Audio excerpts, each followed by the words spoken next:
Hello everyone, welcome to Prakash series on Namraj classes. आज हम अपना पेपर सॉल्व करेंगे यूपी पीजीटी सोशियोलॉजी 2000 का। और 2000 से 2021 के बीच में आपका टोटल 11 पेपर कंडक्ट हुआ है।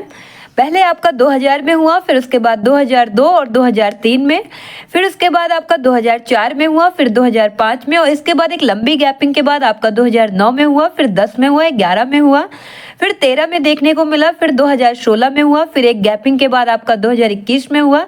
और आप भी जो एग्ज़ाम दे रहे हैं वो आपका 2022 का है। तो 2022 का एग्जाम आपको 2025 में देखने को मिल रहा है। हो जाए तब समझिए, इसी आशा के साथ आपका प्रिपरेशन करवाया जा रहा है कि अब की बार आपका डेट जो है पोस्टपोन ना हो। राइट, ये आपका टेलीग्राम चैनल का हैंडल है और ये आपका ग्रुप का हैंडल है, आप चाहें तो ज्वाइन कर सकते हैं। तो आइए अब सॉल्व करते हैं अपना पीजीटी सोशियोलॉजी 2000 का पेपर। ये रहा आपका फर्स्ट क्वेश्चन। निम्नलिखित में से जो संस्कृतिकरण की प्रक्रिया से संबंधित नहीं है उस पर निशान लगाएं। Mark the one which of the following is not related to the process of Sanskritization. First option, यह जाति समूहों से संबंधित है। सेकंड ऑप्शन, यह सामाजिक गतिशीलता की ओर संकेत करता है। थर्ड ऑप्शन, इसके एक से अधिक आयाम है। फोर्थ ऑप्शन, यह ऋतु जनन संबंधी परिवर्तन है। तो आपका करेक्ट आंसर क्या हो जाएगा? तो यहाँ पूछा जा रहा है कि कौन सा चीज आपका संस्कृताइजेशन से रिलेटेड नहीं है। तो हमारा यह जाति समूहों से संबंधित है, तो ये भी हमारा संस्कृतिकरण से रिलेटेड है। यह सामाजिक गतिशीलता की ओर संकेत करता है, ये भी आपका करेक्ट है। इसके एक से अधिक आयाम है, डायमेंशन है, तो ये भी आपका करेक्ट है। जबकि आपका फोर्थ ऑप्शन यह ऋतु जनन संबंधी परिवर्तन है, तो ये हमारा इनकरेक्ट है। जो आपका ऋतु जनन संबंधी परिवर्तन है ये आपका महिलाओं से रिलेटेड है। तो आपका राइट आंसर क्या हो जाएगा? ऑप्शन डी, यह ऋतु जनन संबंधी परिवर्तन है। नेक्स्ट क्वेश्चन, गलत कथन बतलाइए। Identify the incorrect statement. First option, Bharat एक धर्मनिरपेक्ष राष्ट्र है। सेकंड ऑप्शन, संस्कृतिकरण एक प्रक्रिया है। थर्ड ऑप्शन, हरित क्रांति ने कृषि उत्पादन में वृद्धि की है। फोर्थ ऑप्शन, आधुनिकीकरण पश्चातीकरण से भिन्न नहीं है। तो आपका यहाँ पर राइट आंसर क्या हो जाएगा? यहाँ पर आपसे इनकरेक्ट स्टेटमेंट पूछा जा रहा है। तो भारत एक धर्मनिरपेक्ष राष्ट्र है, सेकुलर कंट्री है, ये आपका करेक्ट है। संस्कृतिकरण एक प्रक्रिया है, एक प्रोसेस है, ये भी आपका करेक्ट स्टेटमेंट है। हरित क्रांति ने कृषि उत्पादन में वृद्धि की है, ये भी आपका करेक्ट स्टेटमेंट है। बट आधुनिकीकरण पश्चातीकरण से भिन्न नहीं है, ये आपका इनकरेक्ट स्टेटमेंट है, क्योंकि ये भिन्न है। जो आपका मॉडर्नाइजेशन होता है और वेस्टर्नाइजेशन, इनमें मेजर डिफरेंस क्या होता है? आप वेस्टर्नाइजेशन को मॉडर्नाइजेशन नहीं कह सकते। समटाइम्स आप इनके स्थान पर एक दूसरे के स्थान पर यूज कर लेते हैं इनको, बट ये सही नहीं है, क्योंकि मॉडर्नाइजेशन आपको एक कंट्री के अंदर ही देखने को मिल सकता है। बस जो आपका वेस्टर्नाइजेशन है उसके लिए आपको वेस्टर्न के कल्चर्स, उनके कपड़े, उनके रहन सहन, ये सारी चीज़ें अडॉप्ट करता है व्यक्ति, तो उसको बोलते हैं वेस्टर्नाइजेशन। जबकि आपका मॉडर्नाइजेशन एक कंट्री के अंदर ही देखने को मिल सकता है। जैसे कि आपका टेक्नोलॉजी वगैरह, AI वगैरह कितना ज़्यादा फ्लरिश हो रहा है, तो ये सब क्या है? मॉडर्नाइजेशन का ही देन है। तो हमारा राइट आंसर यहाँ क्या हो जाएगा? ऑप्शन डी, आधुनिकीकरण पश्चातीकरण से भिन्न नहीं है। जबकि क्या है? भिन्न है। दोनों एक दूसरे के स्थान पर यूज करना भी सही नहीं है। राइट, नेक्स्ट क्वेश्चन है, निम्नलिखित में से उस एक को चिन्हित करें जो ग्रामीण तथा नगर दोनों के पारस्परिक प्रभाव को व्यक्त करता हो। फर्स्ट ऑप्शन नगरीकरण, सेकंड ऑप्शन अंतर्देश, थर्ड ऑप्शन मलिन बस्ती, फोर्थ ऑप्शन ग्रामीण नगर सातत्य। तो आपका राइट आंसर क्या हो जाएगा? तो वास्तविक जीवन में हमें ऐसे क्षेत्र भी देखने को मिलेंगे जहां ग्रामीण अवस्था के साथ साथ नगरीय अवस्था भी पाई जाती है। और सभ्यता के विकास के साथ साथ इस प्रकार की मध्य स्थिति वाले और दोनों प्रकार की स्थिति के मिश्रण वाले क्षेत्र का विकास हो रहा है। और ऐसे मिलन क्षेत्रों को हम क्या कहते हैं? ग्रामीण नगरीय सातत्य कहते हैं। जैसे ये आपका रूरल हो गया और ये आपका अर्बन हो गया, तो ये जो एरिया है ये आपका रूरल अर्बन कॉन्टिनम कहलाएगा। यही आपका एरिया क्या है? ग्रामीण नगर सातत्य। तो राइट आंसर आपका क्या हो जाएगा? ऑप्शन डी, ग्रामीण नगर सातत्य। नेक्स्ट क्वेश्चन है, निम्नलिखित वक्तव्यों पर विचार करें। आ है, भारत में ग्रामीण बेरोजगारी नगरीय बेरोजगारी का एक प्रमुख कारण है। सेकंड है आपका बा, भारत में आधुनिकी कृषि प्रौद्योगिकी का प्रयोग भूमिहीनों के लिए गांव से पलायन करने का एक प्रबल प्रेरक है। उपर्युक्त वक्तव्यों पर आधारित होकर अपने उत्तर का चयन करें। फर्स्ट ऑप्शन है आ सही है परंतु बा गलत है। सेकंड ऑप्शन है बा सही है परंतु आ गलत है। थर्ड ऑप्शन है दोनों आ और बा सही है परंतु बा वास्तव में आ की उपयुक्त व्याख्या नहीं करता है। लास्ट ऑप्शन है डी ऑप्शन है आपका, दोनों आ और बा सही है और बा वास्तव में आ की उपयुक्त व्याख्या करता है। तो यहाँ आपका करेक्ट आंसर क्या हो जाएगा? तो भारत में ग्रामीण बेरोजगारी नगरीय बेरोजगारी का एक प्रमुख कारण है, क्योंकि भारत में आधुनिक कृषि प्रौद्योगिकी का प्रयोग भूमिहीनों के लिए गांव से पलायन करने का एक प्रबल प्रेरक है।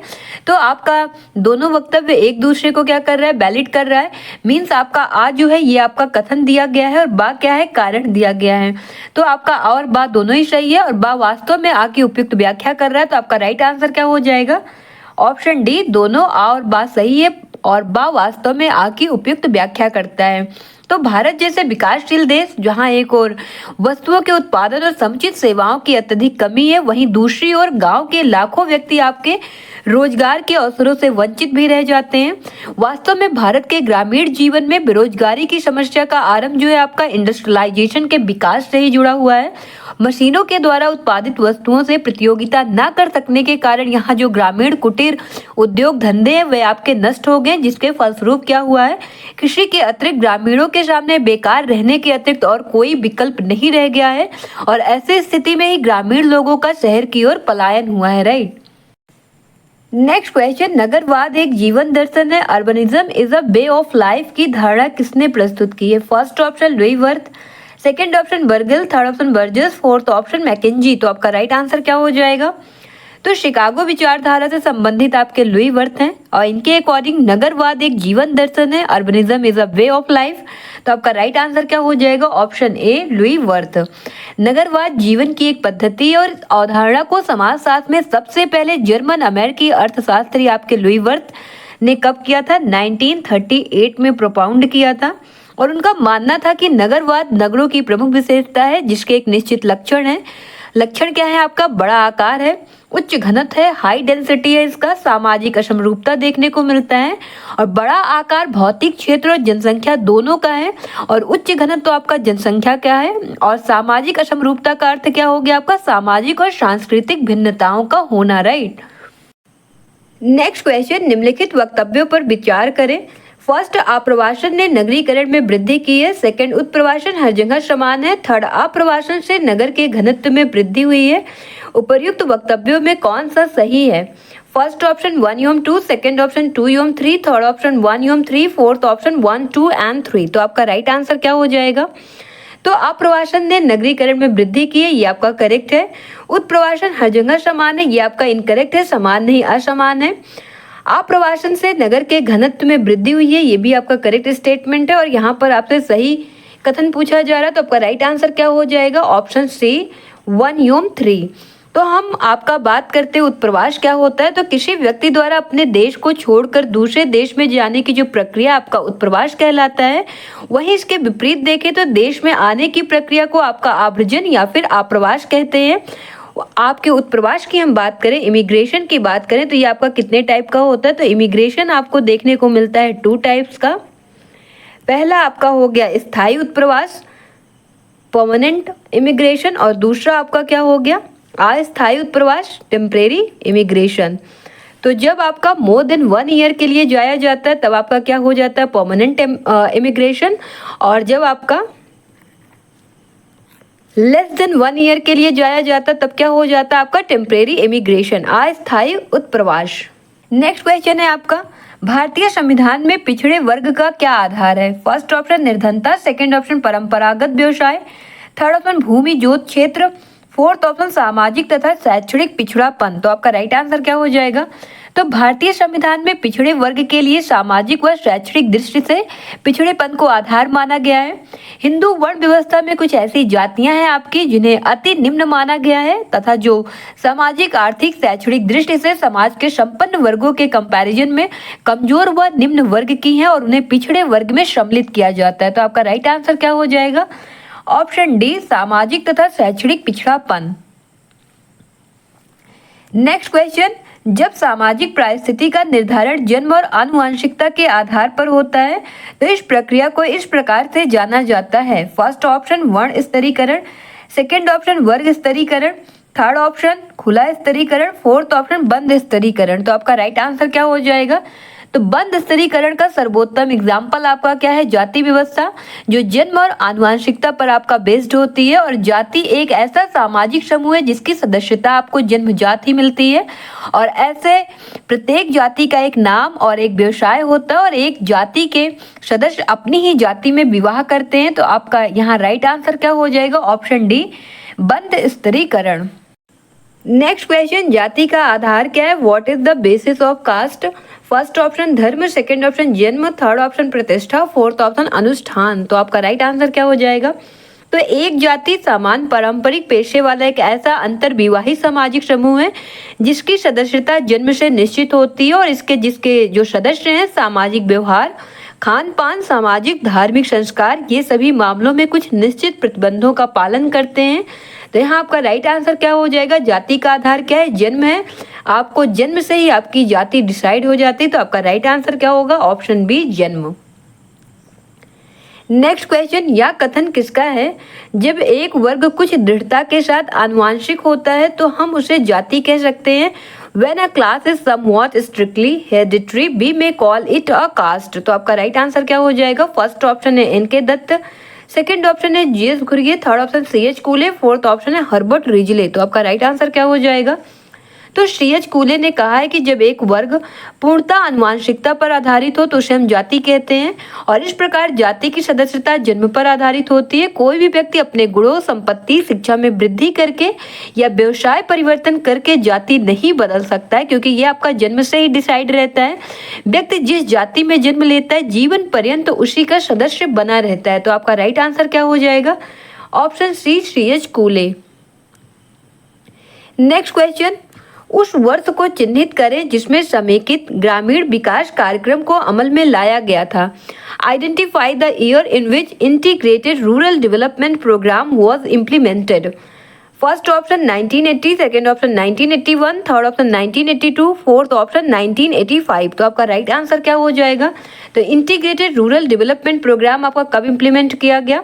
तो आपका राइट आंसर हो जाएगा ऑप्शन ए, 1980। सेकेंड अक्टूबर 1980 से देश के सभी 5200 मीन 5200 सामुदायिक विकास खंडों में समन्वित ग्रामीण विकास कार्यक्रम लागू किया गया था।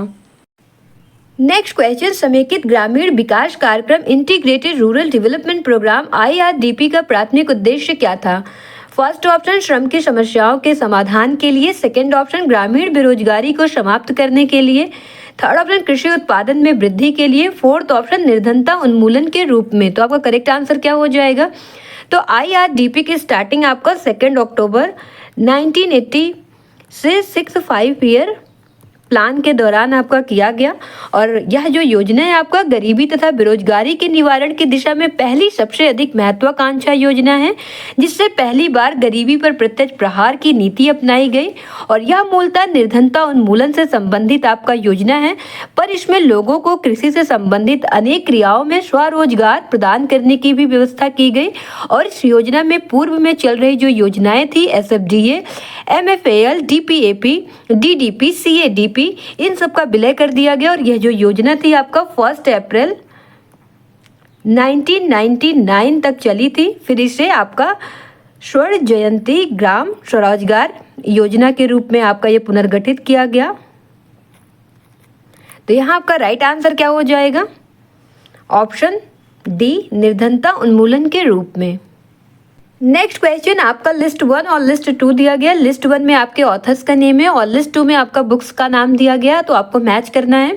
तो लुई डूमा की बुक कौन हो जाएगा आपका? होमो हायरार्किकस। तो हमारा ए का 3 हो जाएगा। योगेंद्र सिंह की बुक का बात करें तो क्या है आपका? मॉडर्नाइजेशन ऑफ इंडियन ट्रेडिशन है, तो हमारा बी का 4 हो जाएगा। KM पनिक्कर की बात करें तो इनके बुक का नाम क्या है? Hindu society at the cross road, तो आपका सी का 1 हो गया। डैनियल थार्नर की बात करें तो इनके बुक का नाम क्या है? The passing away of traditional society, तो हमारा 2 हो गया। 3 4 1 2 कहाँ पर है? 3 4 1 2, तो आपका राइट आंसर हो जाएगा ऑप्शन बी, 3 4 1 2। नेक्स्ट क्वेश्चन, ये भी आपका लिस्ट 1 और लिस्ट 2 दिया गया है, मैच करना है। तो स्थानीयकरण हमारा क्या हो जाएगा? लघु परंपरा, तो आपका 4 हो जाएगा ए का।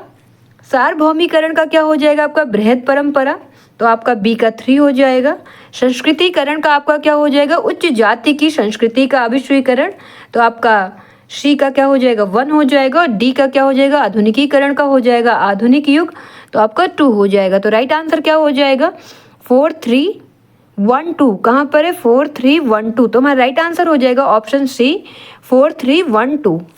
नेक्स्ट क्वेश्चन, निम्नलिखित कथनों पर विचार करें। हरित क्रांति से भारत में कृषि उत्पादन में वृद्धि हुई। बा है, भारत में कृषि प्रौद्योगिकी में बड़ी तेजी से विकास हुआ।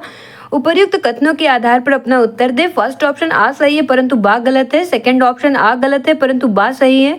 थर्ड ऑप्शन दोनों आ और बा सही है और बा वास्तव में आ की उपयुक्त व्याख्या करता है। डी ऑप्शन है दोनों आ और बा सही है और बा वास्तव में आ की उपयुक्त व्याख्या नहीं करता है। तो आपका राइट आंसर क्या हो जाएगा, तो भारत में हरित क्रांति की आपकी शुरुआत 1966 से 67 से स्टार्ट हुई और हरित क्रांति से एक तरफ तो आयात पर निर्भरता कम हो गई और दूसरी तरफ उत्पादन बढ़ने से देश खाद्यान्न में आपका आत्मनिर्भर हो गया और यह परिवर्तन कृषि प्रौद्योगिकी में तीव्र विकास के कारण संभव हो सका है। तो आपका राइट आंसर क्या हो जाएगा, ऑप्शन सी दोनों और बा सही और बा वास्तव में आ की उपयुक्त व्याख्या करता है।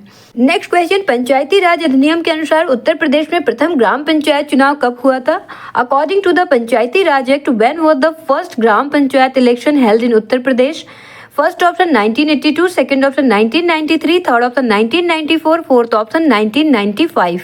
तो आपका राइट आंसर क्या हो जाएगा, तो नवीन पंचायती राज व्यवस्था के अकॉर्डिंग ग्राम पंचायतों का पुनर्गठन कर मैदानी जिलों में ग्राम पंचायतों का 7वां आम निर्वाचन अप्रैल व मई 1995 में संपन्न हुआ और वहीं पर्वतीय जिलों में अक्टूबर 1996 से दिसंबर 1996 तक में संपन्न हुआ और उत्तर प्रदेश पंचायती राज अधिनियम 1994 के अकॉर्डिंग ग्राम सभाओं का पुनर्गठन किया गया है। तो यहाँ आपका राइट आंसर क्या हो जाएगा, ऑप्शन डी 1995। नेक्स्ट क्वेश्चन, क्षेत्रीय विस्तार के आरोही क्रम असेंडिंग ऑर्डर में कौन है। फर्स्ट ऑप्शन जिला परिषद ग्राम पंचायत खंड विकास समिति, सेकेंड ऑप्शन है खंड विकास समिति ग्राम पंचायत जिला परिषद, थर्ड ऑप्शन है ग्राम पंचायत खंड विकास समिति जिला परिषद, फोर्थ ऑप्शन जिला परिषद खंड विकास समिति ग्राम पंचायत। तो आपका राइट आंसर क्या हो जाएगा, यहाँ आपको आरोही क्रम में बताना है तो आप इसको एलिमिनेशन मेथड से इजीली सॉल्व कर सकते हैं। देखिए आपका जिला परिषद पहले नहीं आएगा, यहाँ आपको आरोही क्रम में बताना है तो जिला परिषद नहीं आएगा, हमारा ए और डी एलिमिनेट हो गया और खंड विकास समिति आपका मिडिल में आता है तो ये भी आपका नहीं होगा। वहाँ राइट आंसर क्या हो जाएगा, ऑप्शन सी ग्राम पंचायत खंड विकास समिति जिला परिषद। तो पंचायती राज व्यवस्था के 3 स्तर है, ग्राम के स्तर पर ग्राम पंचायत, विकास खंड या मध्यवर्ती स्तर पर आपका खंड समिति या पंचायत समिति और जिला स्तर पर जिला परिषद या फिर जिला पंचायत। और ये इसका आरोही क्रम है, आप देख लीजिए। विलेज लेवल पर आपका ग्राम पंचायत, ब्लॉक लेवल पर पंचायत समिति और डिस्ट्रिक्ट लेवल पर आपका जिला परिषद। नेक्स्ट क्वेश्चन, भारत में मताधिकार की न्यूनतम आयु क्या है। What is the minimum age for voting in India. First option 18 वर्ष, सेकंड ऑप्शन 19 वर्ष, थर्ड ऑप्शन 20 वर्ष, फोर्थ ऑप्शन 21 वर्ष। तो आपका राइट आंसर क्या हो जाएगा, तो आर्टिकल 326 के अकॉर्डिंग लोकसभा और प्रत्येक राज्य की विधानसभा के लिए निर्वाचन वयस्क मताधिकार के आधार पर होंगे। कहने का मतलब है प्रत्येक व्यक्ति जो भारत का नागरिक है और कम से कम 18 वर्ष की आयु प्राप्त कर लिया है तो ये दे सकता है। तो आपका राइट आंसर क्या हो जाएगा, ऑप्शन ए 18 वर्ष। ये आपका कब से 18 वर्ष हुआ है, पहले आपका 21 वर्ष था, 21 वर्ष के स्थान पर आपका 18 वर्ष हुआ। ये 61st कॉन्स्टिट्यूशन अमेंडमेंट एक्ट हुआ था आपका 1989 में। उस दौरान आपका 21 ईयर को चेंज करके क्या कर दिया गया था, 18 वर्ष। तो आपका राइट आंसर क्या हो गया, ऑप्शन है 18 वर्ष। नेक्स्ट क्वेश्चन, ग्राम पंचायत की सदस्यता के लिए न्यूनतम आयु क्या है। What is the minimum age for membership of gram panchayat. First option 18 वर्ष, सेकंड ऑप्शन 19 वर्ष, थर्ड ऑप्शन 20 वर्ष, फोर्थ ऑप्शन 21 वर्ष। तो आपका राइट आंसर क्या हो जाएगा, तो ग्राम पंचायत की सदस्यता के लिए मात्र 21 वर्ष की आयु निर्धारित की गई, जबकि आपका राज्य विधानसभा और लोकसभा सदस्यता हेतु निर्वाचन की जो न्यूनतम आयु है ये आपका निर्धारित कितना किया गया, 25 ईयर्स। तो आपका यहाँ राइट आंसर क्या हो जाएगा, ऑप्शन डी 21 वर्ष। नेक्स्ट क्वेश्चन, पंचायती राज संस्थाओं का न्यूनतम कार्यकाल क्या है। What is the minimum tenure of Panchayati Raj institution. First option 3 वर्ष, सेकेंड ऑप्शन 4 वर्ष, थर्ड ऑप्शन 5 वर्ष, फोर्थ ऑप्शन 6 वर्ष। तो आपका राइट आंसर क्या हो जाएगा, तो यहाँ देखिए आपका आर्टिकल 243 में ही ड्यूरेशन बताया गया पंचायत का क्या होगा, every panchayat shall continue for 5 years from the date appointed for its first meeting and no longer. और ये पेज आपका बैरक से ही डायरेक्ट लिया गया है। तो यहाँ आपका राइट आंसर क्या हो जाएगा, ऑप्शन सी 5 वर्ष, तो टेन्योर कितना है आपका 5 ईयर्स। नेक्स्ट क्वेश्चन है, दंड का कौन सा सिद्धांत जैसे को तैसे के नियम का अनुपालन करता है? Which principle of punishment follows the rule of tit for TET?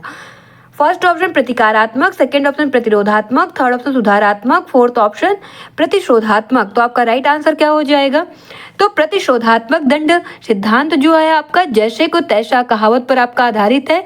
जैसा कि हमारावी के कोड में भी लिखा है, यदि कोई व्यक्ति किसी कुलीन की आंख का नुकसान करता है तो उसकी आंख को नुकसान पहुंचा दिया जाए। यदि कुलीन की हड्डी तोड़ी जाए तो उसकी भी हड्डी तोड़ दी जाए। यदि कोई व्यक्ति अपने ही समकक्ष किसी आदमी का पैर तोड़ देता है तो उसका भी पैर तोड़ दिया जाए। और हम अन्य शब्दों में कह सकते हैं खून का बदला खून, बस यही न्याय है और इसे ही आपका प्रतिशोधात्मक कहते हैं। तो आपका राइट आंसर क्या हो जाएगा? ऑप्शन डी प्रतिशोधात्मक। ये आपका किस प्रिंसिपल पर काम करता है? टिट फॉर टैट के। नेक्स्ट क्वेश्चन, उस स्थिति को चिन्हित कीजिए जिसके अंतर्गत परवीक्षा का नियम लागू होता है। Identify the situation under which the rule of probation applies. First option जमानत पर रिहा किए गए अपराधी के लिए, सेकेंड ऑप्शन उस कैदी के लिए जिसे उसके निवेदन पर उसकी मां की अंत्येष्टि में शामिल होने की अनुमति दी गई हो, थर्ड ऑप्शन मृत्यु दंड से दंडित अपराधी की अंतिम इच्छा के लिए, फोर्थ ऑप्शन कारावास के दौरान अच्छे आचरण के लिए रिहा किए गए कैदी के लिए। तो आपका राइट आंसर क्या हो जाएगा? तो आपका परवीक्षा किस पर लागू होगा? जो प्रोबेशन है किस पर अप्लाई होगा आपका? तो सबसे पहले जमानत पर रिहा किए गए अपराधी के लिए। नेक्स्ट देखते हैं उस कैदी के लिए जिसे उसके निवेदन पर उसकी मां की अंत्येष्टि शामिल होने की अनुमति दी गई हो, तो ये आपका पैरोल में आ जाएगा, तो ये आपका नहीं होगा। मृत्यु दंड से दंडित अपराधी की अंतिम इच्छा के लिए, ये भी नहीं होगा। कारावास के दौरान अच्छे आचरण के लिए रिहा, तो कारावास दिया ही नहीं जाता आपका प्रोबेशन में। तो आपका राइट आंसर क्या हो जाएगा? ऑप्शन ए जमानत पर रिहा किए गए अपराधी के लिए। नेक्स्ट क्वेश्चन, लिस्ट 1 और लिस्ट 2 दिया गया है, आपको मैच करना है। ये भी आपका रिपीटेड क्वेश्चन है, आपके प्रीवियस ईयर में पूछा गया था। तो श्वेत वर्ण अपराध का हमारा क्या हो जाएगा? सदरलैंड, ए का 2 हो जाएगा और ए का 2 2 में है, तो हम आगे बढ़ते हैं अपना। तो जैविकीय अभिगम आपका किसका है? यूरोपीय अपराध शास्त्री का है, बी का 1 हो जाएगा। और हमारा शरीर विज्ञानी अभिगम किसका है? शरीर विज्ञानी अभिगम आपका लुम्ब्रोशियन अभिगम का है, तो हमारा सी का क्या हो गया? 4 हो गया। और समाज शास्त्री अभिगम की हम बात करें तो क्या हो जाएगा? अमेरिकी अपराध शास्त्री संप्रदाय, तो डी का क्या हो गया? 3। तो 2143, 2143, तो हमारा राइट आंसर हो जाएगा ऑप्शन सी 2143। नेक्स्ट क्वेश्चन, निम्नलिखित में से कौन सा एक श्वेत वसन अपराध है? Which of the following is a white collar crime? First option तस्करी, सेकंड ऑप्शन दूध कीड़ा, थर्ड ऑप्शन घूसखोरी, फोर्थ ऑप्शन चोरी। तो आपका राइट आंसर क्या हो जाएगा? तो श्वेत वसन अपराध सम्मानित व उच्च पदों वाले व्यक्ति द्वारा किए जाने वाला अपराध है और अपराधी उच्च सामाजिक आर्थिक स्थिति अथवा अपने उच्च पद के कारण पकड़े नहीं जाते हैं। इसके एग्जाम्पल में आप गबन, धोखेबाजी, भ्रष्टाचार, व्यापार में अवैध तरीका, दुष्प्रचार, खाद्य और दवाइयों में मिलावट और घूस, ब्राइबरी, ये सब आप देखने को मिलता है। तो आपका राइट आंसर क्या हो जाएगा? ऑप्शन सी घूसखोरी। नेक्स्ट क्वेश्चन, यह किसने कहा है? निर्धनता एक व्यक्ति के लिए उन वस्तुओं की अपर्याप्त आपूर्ति है जिनकी उपलब्धि उसके स्वयं तथा उसके आश्रितों के स्वास्थ्य और शक्ति के संरक्षण के लिए अपेक्षित है। First option Gillin and Gillin, second option JG Goddard, third option Elliott U Merrill, fourth option CB Mamoria. तो आपका राइट आंसर क्या हो जाएगा? तो गोडार्ड के अकॉर्डिंग गरीबी उन वस्तुओं की अपर्याप्त की दशा है जिसकी एक व्यक्ति को अपने तथा अपने आश्रितों के स्वास्थ्य और शक्ति को बनाए रखने के लिए आवश्यक होती है। इस प्रकार गरीबी का संबंध किसी समाज, संस्कृति, देश, समूह तथा व्यवहार में प्रचलित जीवन स्तर के आदर्श से है। किसी समाज में जीवन स्तर का यह आदर्श क्या होगा या उस समय की प्रथाओं, व्यक्तियों की वृद्धि, निर्णय लेने की क्षमता तथा आय पर निर्भर करेगा। और गरीबी के निर्धारण में धन का महत्व है और वे लोग जिनके पास धन का अभाव होता है निर्धन माने जाते हैं। तो आपका राइट आंसर क्या हो जाएगा? Option B JG Goddard. Next question, निर्धनता मापन के लिए कितने आधार हैं? How many basis are there for measuring poverty? First option 1, second option 2, third option 3, fourth option अनेक। तो आपका राइट आंसर क्या हो जाएगा? तो आपका गरीबी आपका 2 प्रकार का होता है, एक सापेक्ष गरीबी और दूसरा निरपेक्ष गरीबी। ये एक आपका क्या हो गया? एब्सोल्यूट पॉवर्टी और दूसरा आपका हो गया रिलेटिव पॉवर्टी। तो आपका राइट आंसर क्या हो जाएगा? Option B 2। नेक्स्ट क्वेश्चन, एक मदव्ययी के नशे की अवस्थाओं के सही क्रम को चिन्हित करें। Identify the correct sequence of stages of intoxication in an alcoholic. First option उपनैदानिकीय, भ्रांति, उत्तेजना, जड़ता, अधिमूर्छा, सेकेंड ऑप्शन उपनैदानिकीय जड़ता उत्तेजना भ्रांति अधिमूर्छा। थर्ड ऑप्शन उपनैदानिकीय उत्तेजना भ्रांति जड़ता अधिमूर्छा। फोर्थ ऑप्शन उत्तेजना उपनैदानिकीय भ्रांति जड़ता अधिमूर्छा। तो आपका राइट आंसर क्या हो जाएगा? हम बात करते हैं एमिल बोगिन की बात करते हैं। तो एमिल बोगिन की पुस्तक है the human toxicology of alcohol. इसमें इन्होंने नशे की अवस्थाओं को पहली बार शराब पीने से लेकर पूर्ण स्मृति भ्रम होने तक बताए हैं। तो ये पहले स्टेजेस, इसका करेक्ट सीक्वेंस क्या है? तो आपका उपनैदानिकी सबसे पहले आ जाएगा, सब क्लिनिकल तो हमारा यहाँ पर भी है, यहाँ पर भी है, बी में भी है, सी में भी है, डी में नहीं है तो हमारा डी एलिमिनेट हो जाएगा। और दूसरा स्टेज आपका क्या आएगा? उत्तेजना का, स्टिमुलेशन का। तो यहाँ पर भ्रांति है, ये भी नहीं होगा, यहाँ जड़ता है, ये भी नहीं होगा, तो उत्तेजना हमारा सी में है। तो हमारा राइट आंसर क्या हो जाएगा? ऑप्शन सी उपनैदानिकी आ जाएगा आपका, सब क्लिनिकल। दूसरा आ जाएगा उत्तेजना, स्टिमुलेशन। तीसरा आ जाएगा आपका भ्रांति, कन्फ्यूजन। और चौथा आ जाएगा आपका जड़ता। और पांचवा आपका क्या आ जाएगा? अधिमूर्छा, कोमा में। तो आपका राइट आंसर क्या हो गया? Option C. और एमिल बोगिन की पुस्तक आप याद रखिएगा, the human toxicology of alcohol. Next question, गलत युग्म को चिन्हित करें, mark the incorrect pair. First option पति पत्नी, सेकंड ऑप्शन भाई बहन, थर्ड ऑप्शन प्रेमी प्रेमिका, फोर्थ ऑप्शन इनमें से कोई नहीं। तो ये आंसर आपका इंसेस्ट टैबू के बेसिस पर देना है, निकटाभिगमन निषेध। तो आपका पति पत्नी में निकटाभिगमन निषेध नहीं पाया जाता है और प्रेमी प्रेमिका में भी नहीं पाया जाता। तो आपका राइट आंसर क्या हो जाएगा? ऑप्शन बी, भाई बहन। इसमें आपका निकटाभिगमन निषेध प्रभावी रहता है, इंसेस्ट टैबू पाया जाता है। तो आपका राइट आंसर क्या हो गया? ऑप्शन बी, भाई बहन। नेक्स्ट क्वेश्चन है आपका सूची 1 और सूची 2 दिया गया है, मिलाना है आपको। तो परिवार नियोजन का क्या हो जाएगा? जन्म नियंत्रण। ऋतुस्राव का क्या हो जाएगा? स्त्रियां हो जाएगा। तो हमारा ए का 4 हो गया, बी का 3 हो गया और पोलियो का क्या हो जाएगा? पोलियो दवा हो जाएगा। तो सी का 2 हो गया और गर्भ निरोधक का क्या हो जाएगा? निरोध। तो डी का क्या हो गया? 1। 4 3 2 1 कहाँ पर दिया गया? 4 3 2 1। आपका राइट आंसर हो जाएगा ऑप्शन बी, 4 3 2 1। नेक्स्ट क्वेश्चन, निम्नलिखित में से कौन सर्वाधिक जनसंख्या वाला देश है? First option Bharat, second option रूस, थर्ड ऑप्शन चीन, फोर्थ ऑप्शन संयुक्त राज्य अमेरिका। तो आपका राइट आंसर क्या हो जाएगा? हम सेंसस आपका 2011 की बात करें, ये आपका पेपर में पूछा गया था, 2000 में ये क्वेश्चन आया था। तब आपका 2011 का सेंसस नहीं हुआ था, बट इसके अकॉर्डिंग और उसके भी अकॉर्डिंग विश्व का सर्वाधिक जनसंख्या वाला देश चाइना है और उसके बाद आपका भारत आ जाएगा। तो पहले नंबर पर चाइना, दूसरे नंबर पर भारत और तीसरे नंबर पर आपका संयुक्त राज्य अमेरिका है। तो आपका राइट आंसर क्या हो जाएगा? Option C, China. तो हमारा कायदे से 2021 में सेंसस आना चाहिए था, बट कोविड-19 के चलते नहीं आया और अभी तक कोविड-19 का एक्सक्यूज बनाया जा रहा है। और अब बात चल रही है कि जो आपका सेंसस है 2027 तक लाने की बात कही जा रही है। और आप कास्ट सेंसस पर कुछ क्वेश्चन अपना प्रिपेयर कर लीजिएगा, वहाँ से क्वेश्चन पूछने के चांसेस हैं। नेक्स्ट क्वेश्चन, जीएस घुरिये के अनुसार निम्नलिखित में से कौन जाति की विशेषता नहीं है? According to G S Ghurye, which of the following is not a characteristics of caste? First option संस्तरण, सेकंड ऑप्शन विवाह का प्रतिबंध, थर्ड ऑप्शन व्यवसाय के प्रतिबंधित चुनाव का अभाव, फोर्थ ऑप्शन भोजन तथा सामाजिक सहवास पर प्रतिबंध। तो आपका राइट आंसर क्या हो जाएगा? तो जीएस घुरिये ने 6 कैरेक्टरिस्टिक्स बताए हैं। आपका हो गया खंडात्मक विभाजन पहला, दूसरा संस्तरण हो गया और तीसरा आपका भोजन तथा सामाजिक सहवास पर प्रतिबंध, चौथा नागरिक और धार्मिक निर्योग्यता एवं विशेषाधिकार और पांचवा पेशे के अप्रतिबंधित चुनाव का अभाव और छठा आपका विवाह संबंधी प्रतिबंध। तो आपका राइट आंसर क्या हो जाएगा?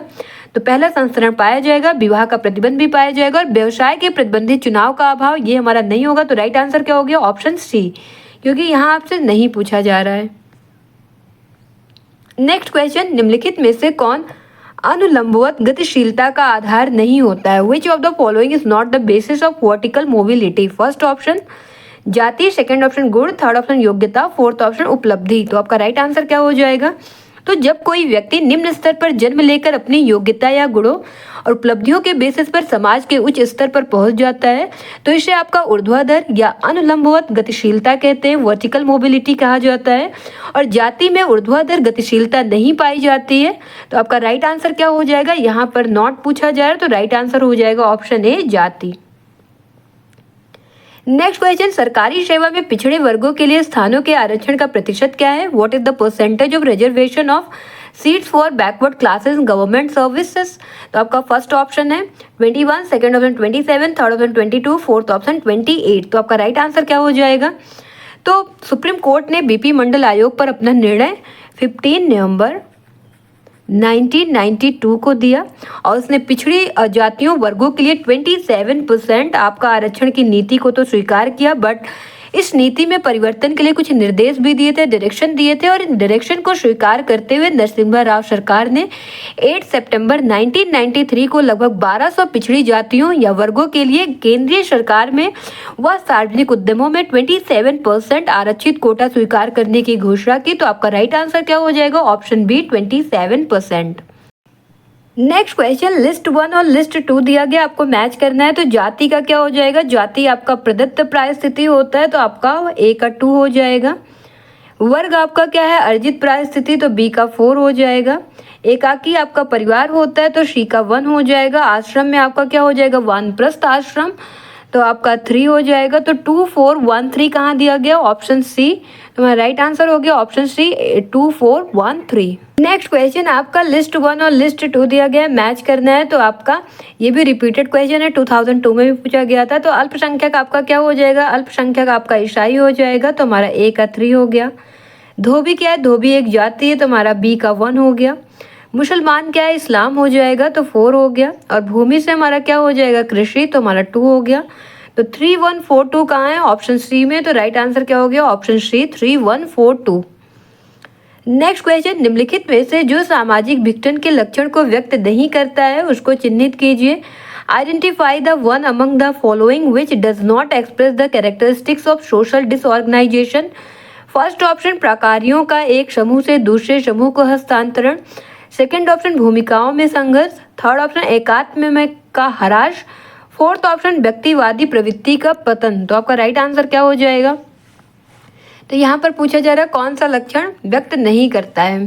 तो विकसित समाज और सामाजिक विघटन के प्रमुख लक्षण देखने को मिलता है आपका रूढ़ियों, मूल्यों, संस्थाओं में संघर्ष, conflict between custom, values and institution, समितियों के प्रकारों में असंतुलन, इम्बैलेंस इन एसोसिएशन फंक्शन, व्यक्तिवादी विचारधारा, इंडिविजुअलिस्टिक आइडियोलॉजी, परिस्थितियों एवं भूमिकाओं में अनिश्चितता, uncertainty in status and roles, मतैक्य का अभाव, लैक ऑफ कंसेंसस, सामाजिक नियंत्रण के साधनों की शक्ति का ह्रास, इनइफेक्टिवनेस of means of social control और समस्याओं की अधिकता, न्यूमरस प्रॉब्लम्स, ये सभी आपका सामाजिक विघटन के लक्षण में आते हैं। तो यहाँ आपका राइट आंसर क्या हो जाएगा? प्रकारों का एक समूह से दूसरे समूह का हस्तांतरण, ये हमारा करेक्ट है। भूमिकाओं में संघर्ष भी आपका सामाजिक विघटन के लक्षण है। एकात्म का ह्रास भी है। व्यक्तिवादी प्रवृत्ति का पतन आपका सोशल डिसऑर्गेनाइजेशन में नहीं आएगा। तो आपका राइट आंसर क्या हो जाएगा? ऑप्शन डी, व्यक्तिवादी प्रवृत्ति का पतन।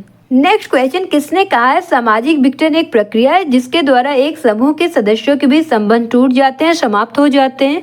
Who said social disorganization is a process by which the relationship between members of group are broken or dissolved? First option P.H. Landis, second option Thomas Nanneke, third option Elliott और Merrill, fourth option R E L. Faris. तो आपका right answer क्या हो जाएगा? तो Elliot और Merrill के according सामाजिक विघटन वह प्रक्रिया है जिसके कारण एक समूह के बीच स्थापित संबंध टूट जाते हैं। एक गतिशील समाज अपने आप में अपने स्वयं के विघटन के तत्व साथ लेकर चलता है। वही तत्व जो सामाजिक संरचना को गतिशील बनाते हैं उसके विघटन के लिए भी उत्तरदायी हैं।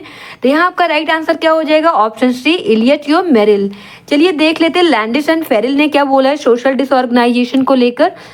तो आर.एल. फेरिस के अकॉर्डिंग सामाजिक विघटन व्यक्तियों के बीच प्रकार्यात्मक संबंधों के उस मात्रा में टूट जाने को कहते हैं जिससे समूह के स्वीकृत कार्यों को पूरा करने में बाधा पड़ती है। Social disorganisation is the disruption of the functional relation among persons to a degree that interferes with the performance of the accepted task of the group। वहीं पीएच लैंडिस ने क्या कहा है? सामाजिक विघटन अनिवार्य रूप से समाज में नियंत्रण की व्यवस्था के भंग होने को कहते हैं जिससे समाज में अव्यवस्था और गड़बड़ी उत्पन्न होती है। Social disorganization consist essentially of a breakdown of social control so that disorders and confusion prevails.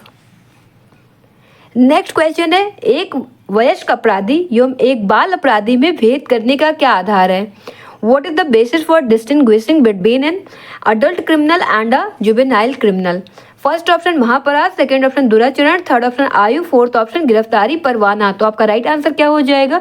तो आयु एक वयस्क अपराधी और बाल अपराधी में भेद करने का आधार है आपका। बाल अपराध कम आयु के बालकों द्वारा किया जाता है, जबकि अपराध युवा व्यक्तियों द्वारा किया जाता है। और बाल अपराध के अंतर्गत जनरली आपका 7 से 18 साल तक के बालक को रखा गया है, जबकि वयस्क अपराध के अंतर्गत 18 वर्ष से अधिक आयु वर्ग के बालक आते हैं। तो आपका राइट आंसर क्या हो जाएगा? ऑप्शन सी आयु। एज के बेसिस पे डिसाइड किया जाता है कौन आपके अडल्ट क्रिमिनल है और कौन जुवेनाइल। नेक्स्ट है आपका, किसने कहा है अपराध वह क्रिया है जिसे राज्य ने सामूहिक कल्याण के लिए हानिकारक घोषित किया है और जिसके कर्ता को दंडित करने की शक्ति राज्य में है? First option Landis and Landis, second option Garofalo, third option Elliott and Merrill, fourth option इनमें से कोई नहीं। तो आपका राइट आंसर क्या हो जाएगा? तो लैंडिस एंड लैंडिस के अकॉर्डिंग अपराध वह कार्य है जिसे राज्य ने सामूहिक कल्याण के लिए हानिकारक घोषित किया है और जिसके लिए दंड देने हेतु राज्य शक्ति रखता है। और वहीं हम एलियट और मेरिल की बात करते हैं तो इनके अकॉर्डिंग अपराध कानून द्वारा निषिद्ध वर्जित वह कार्य है जिसके बदले में उसके कर्ता को मृत्यु, जुर्माने, कैद, काम, घर, सुधार गृह या जेल के द्वारा दंडित किया जा सकता है। वहीं माउरर की बात कर ले तो इनके अकॉर्डिंग अपराध कोई भी वह क्रिया जिसके द्वारा कानून का उल्लंघन होता है अपराध है। तो आपका राइट आंसर यहाँ क्या हो जाएगा? Option A Landis and Landis. Next question, Bharat में प्राचीर विहीन कारागार किसने संस्थापित किया है? First option Jawaharlal Nehru, second option Govind Ballabh Pant, third option Sampurnanand, fourth option Sardar Vallabhbhai Patel. तो आपका राइट आंसर क्या हो जाएगा? तो भारत में प्रथम खुली जेल जो ओपन प्रिजन है मुंबई में आपका 1905 में स्टार्ट किया गया था और 1910 में इसे बंद भी कर दिया गया। और उत्तर प्रदेश में प्रथम खुला कारागार शिविर जो फर्स्ट ओपन प्रिजन कैंप था 1953 में वाराणसी के निकट चंद्रप्रभा नदी पर बांध बनाने के लिए निर्मित किया गया।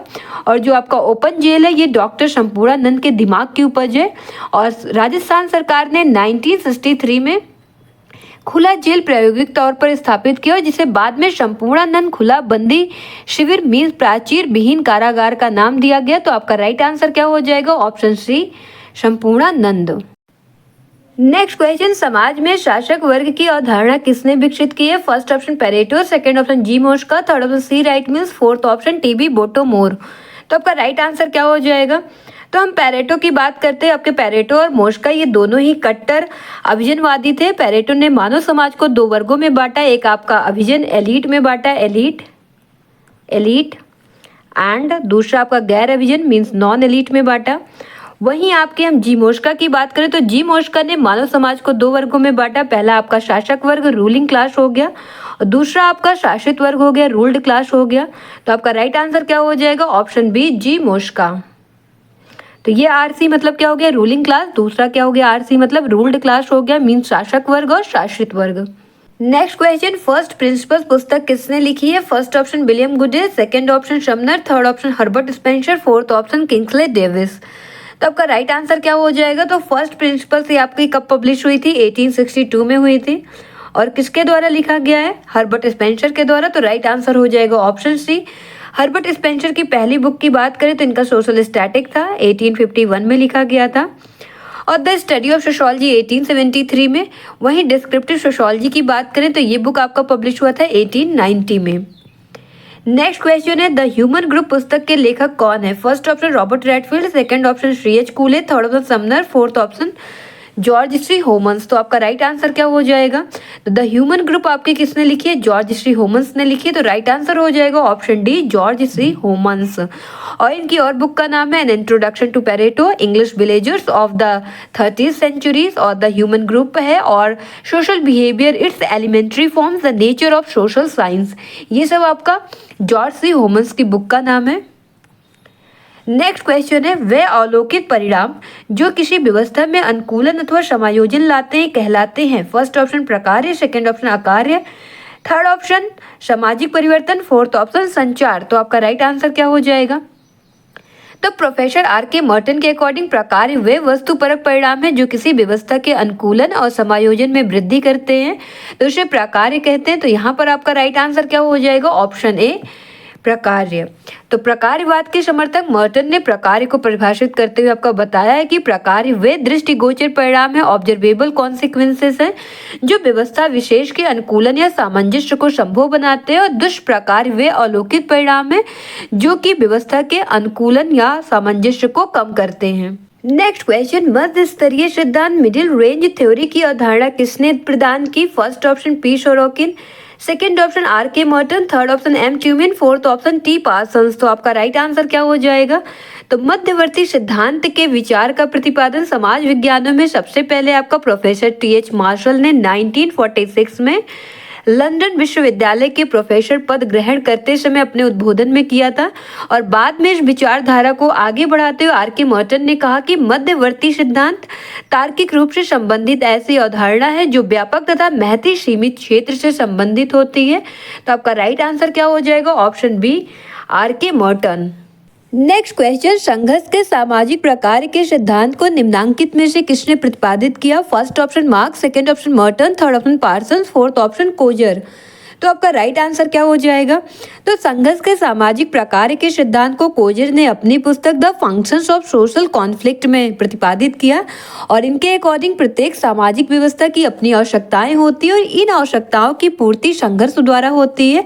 कहने का मतलब है कोजर व्यवस्था को तो बनाए रखना चाहते हैं, लेकिन व्यवस्था की इस निरंतरता में संघर्ष प्रकारात्मक भूमिका निभाता है। इसलिए ही टर्नर ने कोजर के संघर्ष को क्या बोला? प्रकार्यवादी। तो आपका राइट आंसर क्या हो जाएगा? Option D, Coser. Next question, प्रघटना विज्ञान की परिभाषा में निम्नलिखित में से कौन सा तत्व निहित है? फर्स्ट ऑप्शन जीवन जगत, सेकंड अंतरात्मकता, थर्ड ऑप्शन प्राकृतिक मनोवृत्तियां, फोर्थ ऑप्शन उपरोक्त सभी। तो आपका राइट आंसर क्या हो जाएगा? तो एल्फ्रेड शूट्स के प्रघटना शास्त्र के प्रमुख 3 तत्व बताएं। पहला आपका जीवन जगत, लाइफ वर्ड, दूसरा आपका स्वाभाविक या प्राकृतिक मनोवृत्तियां, और थर्ड आपका अंतर व्यक्ति निष्ठता, इंटर सब्जेक्टिविटी। और ये तीनों ही तत्व प्रघटना शास्त्र की आधारशिला आपके माने जाते हैं, और प्रघटना शास्त्रीय समाज शास्त्र की रचना इन तीनों अवधारणाओं के आधार पर की है, और शूट्स के प्रघटना शास्त्र को और अधिक विकसित करने में हीप और रॉथ ने महत्वपूर्ण योगदान दिया है।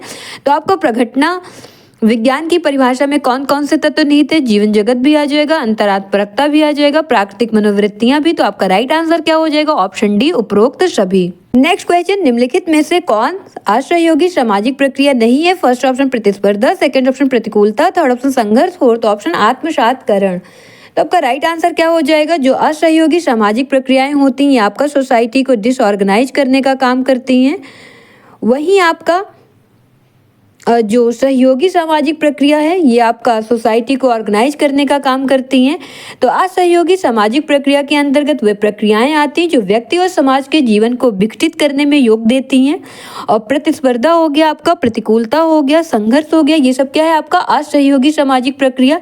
और यहाँ पर पूछा जा रहा है कौन नहीं है, तो हमारा राइट आंसर क्या हो जाएगा? ऑप्शन डी, आत्मसातकरण। तो आत्मसात एक ऐसी प्रक्रिया जिसमें विभिन्न संस्कृतियों के व्यक्ति एक समान इकाई के रूप में मिल जाते हैं। नेक्स्ट क्वेश्चन, परिवार तथा नातेदारी का क्षेत्रीय अध्ययन किसने किया है? First option IP Desai, second option KM Kapadia, third option AM Shah, fourth option Irawati Karve. तो आपका राइट आंसर क्या हो जाएगा? तो इरावती करबे के अध्ययन अनुसंधान का प्रमुख विषय आपका भारतीय जनसंख्या में प्रजातीय तत्व जाति की उत्पत्ति, ग्रामीण और नगरीय समुदायों का अध्ययन, नातेदारी व्यवस्था, नृजातीय समूह और पश्चिमी भारत की प्रादेशिक संस्कृति की विशिष्टताएं रही हैं। और इरावती करबे ने भारत को 4 प्रमुख क्षेत्रों में बांटकर उनकी नातेदारी व्यवस्था का तुलनात्मक अध्ययन किया है। भाषाई, जाति और परिवार व्यवस्था को मद्देनजर रखते हुए पूरे देश को उत्तरी, केंद्रीय, दक्षिणी और पूर्वी क्षेत्रों में विभाजित किया आपका। यहाँ आपका नॉर्थ हो गया, सेंट्रल हो गया और साउथ हो गया और ईस्टर्न हो गया। तो इसमें आपको क्या देखने को नहीं मिल रहा है? नॉर्थ, ईस्ट, वेस्ट और साउथ। तो आपको ध्यान में रखना है यहाँ पर वेस्ट नहीं है, यहाँ पर सेंट्रल है, मीन्स केंद्रीय है।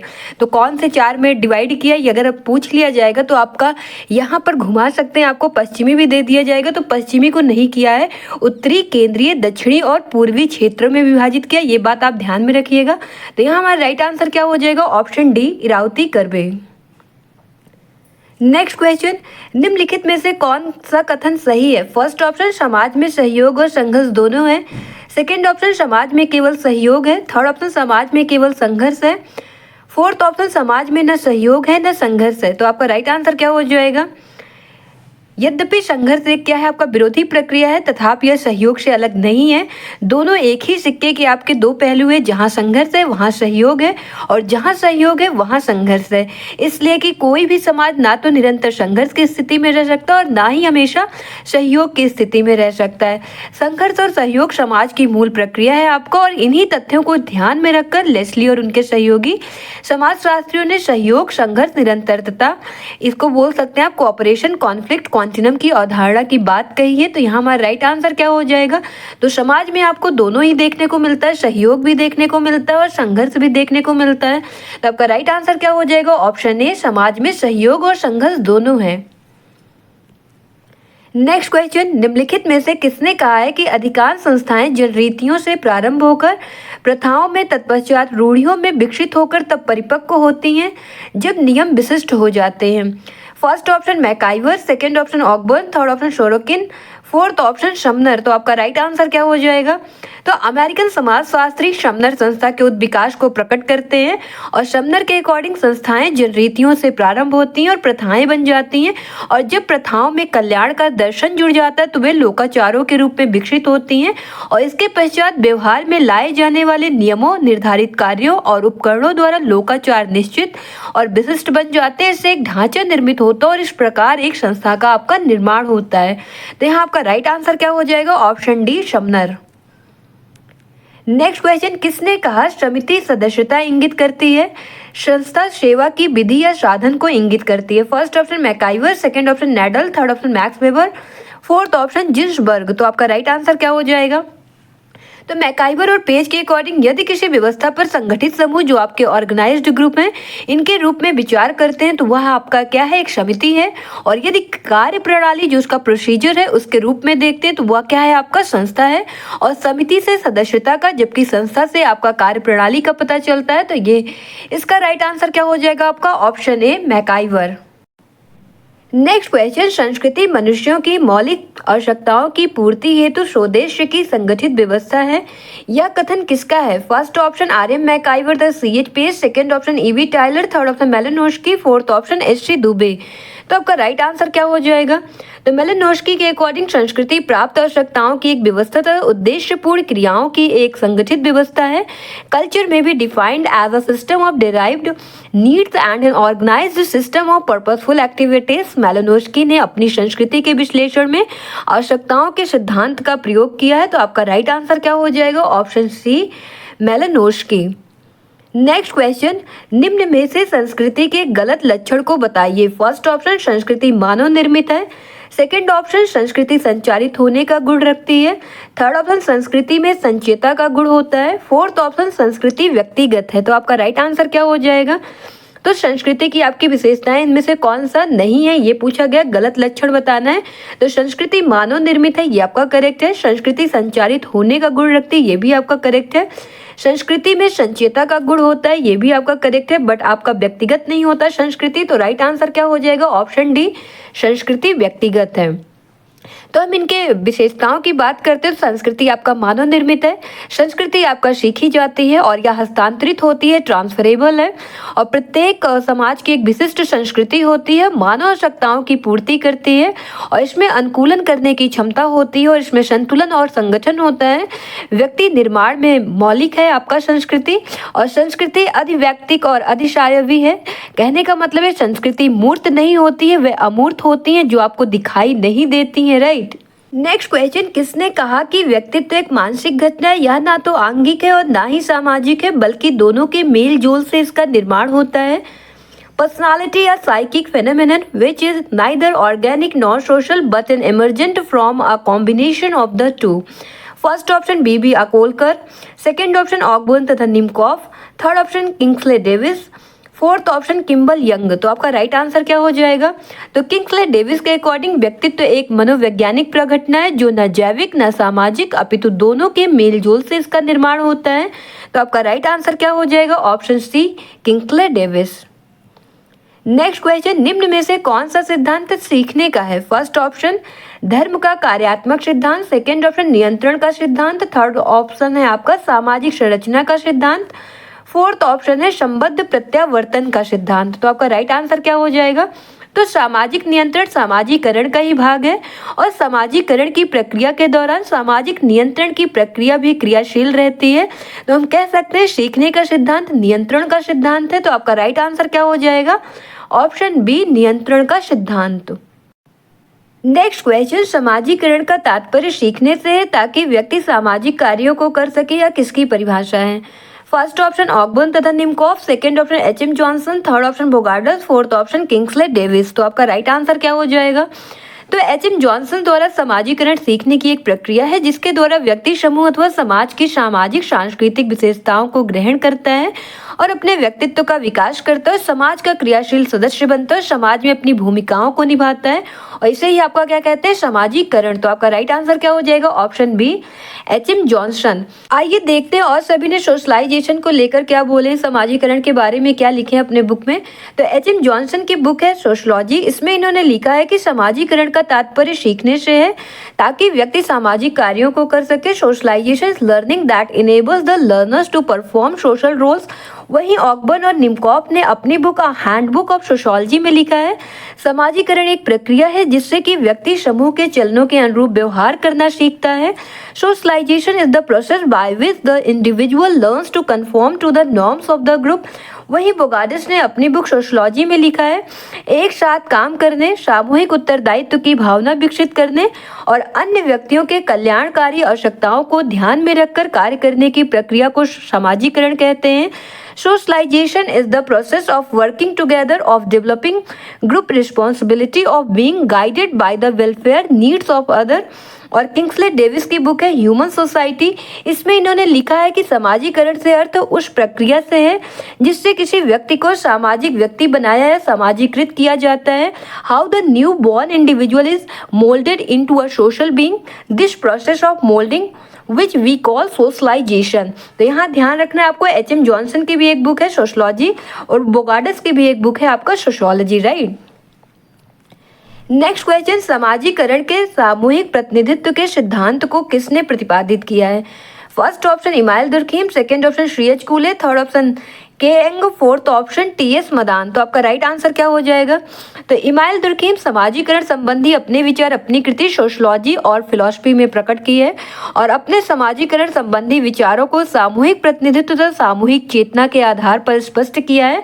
और जो आपका राष्ट्रीय ध्वज है, नेशनल फ्लैग है, सामूहिक प्रतिनिधान का बेस्ट एग्जाम्पल है आपका, जो समूह विशेष अर्थात किसी राष्ट्र की भावनाओं का प्रतिनिधित्व करता है। तो आपका राइट आंसर क्या हो जाएगा? ऑप्शन ए, इमाइल दुर्खीम। नेक्स्ट क्वेश्चन, सामाजिक नियंत्रण की जनरीतियों एवं प्रथाओं से संबंधित साधनों को बताइए। फर्स्ट पर्दा प्रथा, सेकंड दहेज निरोध कानून, थर्ड अंतरजातीय विवाह, फोर्थ अलौकिक शक्ति में विश्वास। फर्स्ट ऑप्शन 1, 2 और 3, सेकंड ऑप्शन 2, 3 और 4, थर्ड ऑप्शन 1, 2 और 4, फोर्थ ऑप्शन 1, 3 और 4। तो आपका राइट आंसर क्या हो जाएगा? तो आपको पता है सोशल कंट्रोल के आपके दो टाइप होते हैं सामाजिक नियंत्रण के। पहला आपका औपचारिक हो जाता है, दूसरा आपका अनौपचारिक सामाजिक नियंत्रण। तो अनौपचारिक साधन के रूप में कौन कौन से आते हैं आपके? वे विधियां आती जो समाज की आवश्यकता अनुसार अपने आप विकसित हो जाती, जैसे आपकी जनरीतियां हो गई, प्रथाएं हो गई, परंपराएं हो गई, रूढ़ियां, सामाजिक आदर्श, पर्दा प्रथा, अंतरजातीय विवाह और अलौकिक शक्ति में विश्वास, ये सभी आ जाता है आपका। और हम बात करते हैं औपचारिक नियंत्रण में, उसमें आपकी वे विधियां आ जाती जिनको जानबूझकर नियंत्रण के लिए बनाया जाता है, जैसे आपके सरकारी कानून हो गए, पुलिस हो गई, सेना, दंड विधान, ये सभी आपका जानबूझकर कंट्रोल करने के लिए बनाया जाता है। तो यहाँ पर देखिए, यहाँ पर पूछा जा रहा है आपसे सामाजिक नियंत्रण की जनरीतियों प्रथाओं से संबंधित साधन। तो आपके पर्दा प्रथा आ जाएगी, दहेज निरोध कानून नहीं आएगा, ये आपका औपचारिक में आ जाता है जो आपका जानबूझकर बनाया जाता है, और अंतरजातीय विवाह हो जाएगा और अलौकिक शक्ति में विश्वास। तो आपका राइट आंसर क्या हो जाएगा? 1, 3 और 4। नेक्स्ट क्वेश्चन, औपचारिक सामाजिक नियंत्रण के अंतर्गत कौन सा साधन नहीं आता? फर्स्ट ऑप्शन कानून, सेकंड ऑप्शन कारावास, थर्ड ऑप्शन धर्म, फोर्थ ऑप्शन राज्य। तो आपका राइट आंसर क्या हो जाएगा? तो औपचारिक सामाजिक नियंत्रण का अर्थ उस नियंत्रण से है जो राज्य सरकार का किन्हीं औपचारिक संस्थाओं द्वारा अपने सदस्यों के व्यवहारों को नियंत्रण करने हेतु स्पष्ट परिभाषित नियमों के द्वारा लागू किया जाता है, और इन नियमों के पीछे इन्हें पारित करने वाली जो संस्था है, संगठन है, उनकी शक्तियां आती हैं, और साथ ही जो व्यक्ति उसका उल्लंघन करता है से दंडित करने की व्यवस्था पाई जाती है।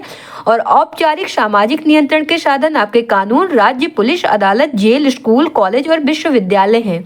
तो यहाँ आपका राइट आंसर क्या हो जाएगा, कौन सा नहीं आएगा, यहाँ पर आपसे नहीं पूछा जा रहा है, तो क्वेश्चन आपको ध्यान से पढ़ना है। तो राइट आंसर क्या हो जाएगा आपका, कानून आ जाएगा, कारावास भी आ जाएगा, राज्य आ जाएगा, औपचारिक सामाजिक नियंत्रण के साधन कौन सा नहीं आएगा, तो आपका धर्म नहीं आएगा। तो राइट आंसर क्या हो जाएगा, ऑप्शन सी धर्म।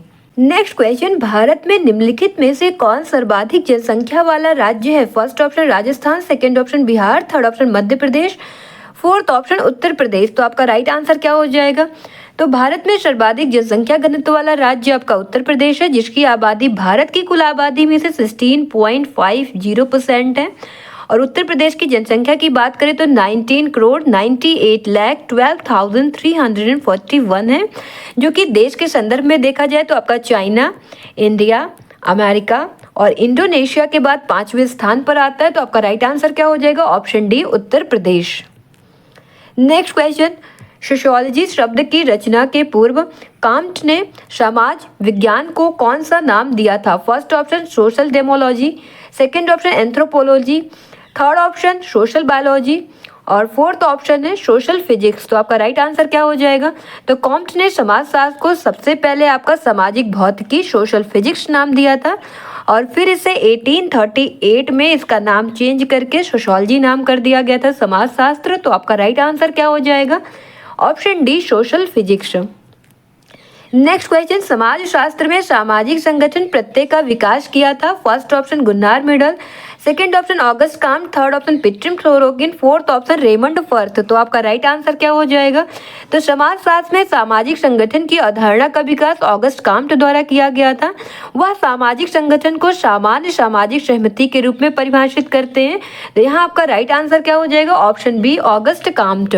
नेक्स्ट क्वेश्चन, समाजशास्त्र एक पद्धति विज्ञान है या किसका कथन है? First option Sorokin, second option Max Weber, third option MacIver, fourth option Alex Inkeles. तो आपका राइट आंसर क्या हो जाएगा, तो समाजशास्त्र एक पद्धति विज्ञान है, मेथोडोलॉजी या कथन आपका मैक्स वेबर का है। जर्मन सोशोलॉजिस्ट है मैक्स वेबर, इनको आधुनिक समाजशास्त्र के जनकों में से एक माना जाता है और इनका जन्म आपका 1864 में जर्मनी में उस समय हुआ था, जिस समय जर्मनी में एक और ऐतिहासिक पद्धति पर जोर दिया जा रहा था। तो यहाँ आपका राइट आंसर क्या हो गया, option B Max Weber. Next question, किसने कहा समाजशास्त्र अन्य सामाजिक विज्ञानों की ना तो गृहस्वामिनी है और ना ही दासी बल्कि उनकी बहन है? First option Auguste Comte, second option Barnes और Becker, third option Kroeber, fourth option Hoebel. तो आपका राइट आंसर क्या हो जाएगा, तो बांस और बेकर के अकॉर्डिंग समाजशास्त्र अन्य सामाजिक विज्ञानों की ना तो दासी है ना ही गृहस्वामिनी बल्कि उनकी बहन है। Sociology is regarded neither as the mistress nor as the handmaid of other social sciences but as their sister. और उन्होंने यह भी कहा है कि आपका यद्यपि अन्य सामाजिक विज्ञानों की आयु समाजशास्त्र की तुलना में अधिक है, परंतु प्रभाव की दृष्टि से समाजशास्त्र अत्यधिक महत्वपूर्ण विषय है। तो आपका राइट आंसर क्या हो जाएगा, ऑप्शन बी बांस और baker. Next question, Uttar Pradesh में सर्वप्रथम समाजशास्त्र का अध्यापन एवं शोध किस विश्वविद्यालय में प्रारंभ हुआ? फर्स्ट ऑप्शन काशी हिंदू विश्वविद्यालय, सेकंड ऑप्शन काशी विद्यापीठ, थर्ड ऑप्शन लखनऊ विश्वविद्यालय, फोर्थ ऑप्शन गोरखपुर विश्वविद्यालय।